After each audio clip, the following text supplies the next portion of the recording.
I want to bring in Matt Mercer with North Carolina GOP. Matt, thanks so much for your time today. Yeah, absolutely. Happy to be here.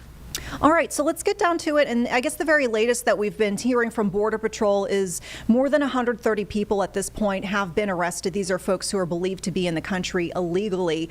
How does NCGOP feel about the enforcement that we're seeing, not only happening in Charlotte, but now in Raleigh, as today we are seeing that there are reports that Border Patrol has now moved some of its folks over there?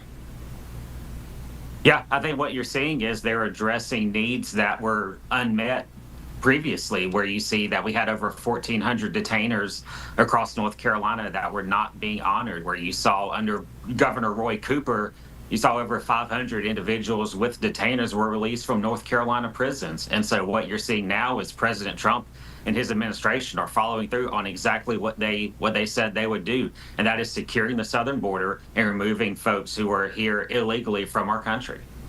Now, we have heard from folks who say that they are in favor of removing, violent criminals. We even heard, to some extent, even the governor, Josh Stein, remarking that, he feels like if, folks are in the country illegally and they have committed violent crimes, that, these are folks who should be rounded up. There was some concern by some of these same folks about just some of the methods that are being used here. And we've had some instances here in Charlotte, for example, with, U.S. citizens who are being arrested and folks who are kind of just being stopped and questioned almost seemingly randomly. And some critics here saying they believe it was even racial profiling. What can you say as far as a response to that? Some of the other folks who are getting caught up, I would say, in these operations, maybe not necessarily violent criminals, but they're nevertheless being impacted by these operations. Yeah, I think there's a couple ways to look at that. So one, folks who are here illegally and they know that and they've committed these acts, they don't want to be found, right? So it's naturally going to be a difficult mission, and that's exactly what these officers are doing. They're going after people who may not necessarily want to be found, but in other cases where you're seeing people who are here and they're being caught up, we've seen across Charlotte that folks are actively obstructing what these officers are doing. That makes their job more difficult. The case with the person being arrested for ramming an ICE vehicle. Threats against ICE officers nationwide are up over 1,000%. You've seen folks making their job harder, and that's not what should happen. And so what I would call on everyone to do is to stop obstructing these officers, making their job more difficult, and that way they can do their mission and move on to the next place. That's what I would say needs to happen right now. Are there any concerns at all with folks who are, let's say, in the country legally, but are being stopped and questioned almost seemingly at random? Is that an acceptable collateral damage, if you will, for this operations in your opinion, in your group's opinion? I can't speak to what specific tactics they're taking. I'm not in law enforcement. What I would say is folks who are here legally, Commander Bavino has said, we have your back. And everyone who is here, whether they're here legally or illegally, they know here in their heart whether they're here legally or not. And folks who are here illegally, they don't want to be found. And so I would say is folks who are here legally who say, hey, yeah, here's everything that I have, they, I believe, very quickly can move about their day once that happens. But again, these officers from Border Patrol are here going after folks who don't want to be found. And I think it's unfortunate that folks are making it harder for them to do their job. Now, one of the talking points we're seeing from opponents of these, tactics and measures is that, for example, when we look at what happened in Chicago, it looks like, based on some of the legal challenges and the numbers being presented on folks who have been rounded up, of the 600 people in Chicago, I believe the number was 16, so less than 3% were not considered to be these high-risk individuals. So a large majority were essentially low-risk people, if you will. 16, less than 3% were considered to be high risk.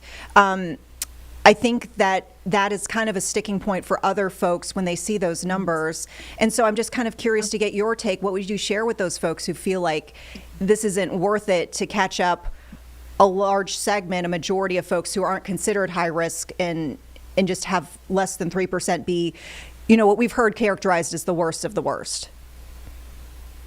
Yeah, I would say that they're conflating two different things. I think when you're talking about people who have violent records, who are possibly convicted and have been released, or who have these charges pending, yes, that exists. But then also, how many of those folks also had active detainers that they didn't honor either?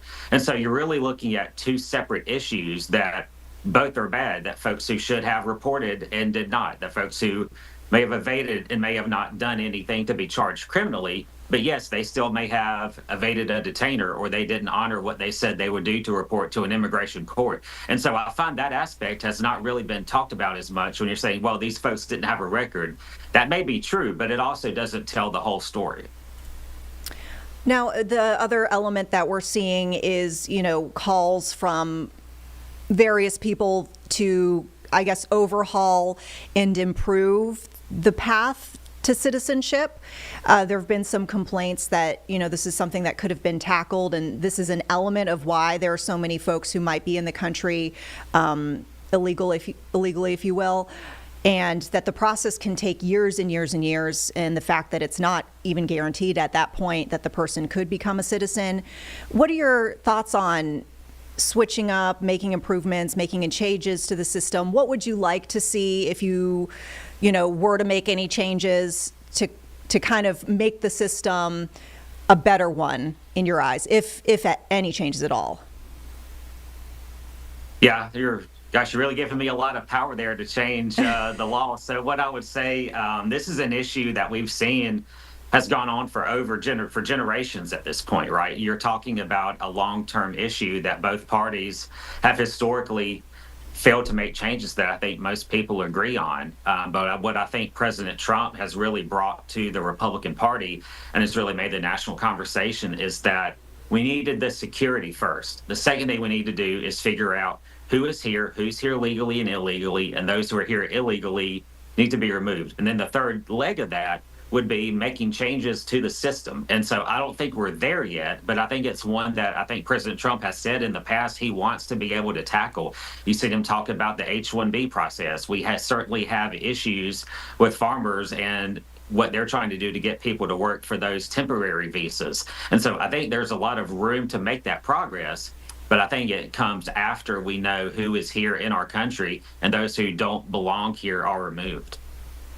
Anything else on the matter that you'd like to share with our viewers here on Live Impact News? I know this is a pretty contentious topic. I kind of alluded to that before. A lot of passions on both sides of this. What would you want people to take away, as we continue to see these operations in our area and other parts of the state now? Yeah, I'll just kind of reiterate what I said before. I think people who are trying to obstruct the Border Patrol officers from doing their jobs should stop immediately, because if your goal is to get them out, then them doing their job and moving on to the next place would likely happen faster if they do that, right? And so what I think you want to see is law enforcement working together. You want to see these officers execute their mission to make communities safer and really follow up and do the job that we see Sheriff McFadden has failed to do and others have failed to do to make our cities safer. I think that's what everyone wants, and I think the Border Patrol mission is only going to help that. Matt Mercer with North Carolina GOP. I really appreciate your time and adding to the different perspectives that we try to bring folks here on Live Impact News. Absolutely. Thank you for having me. All right.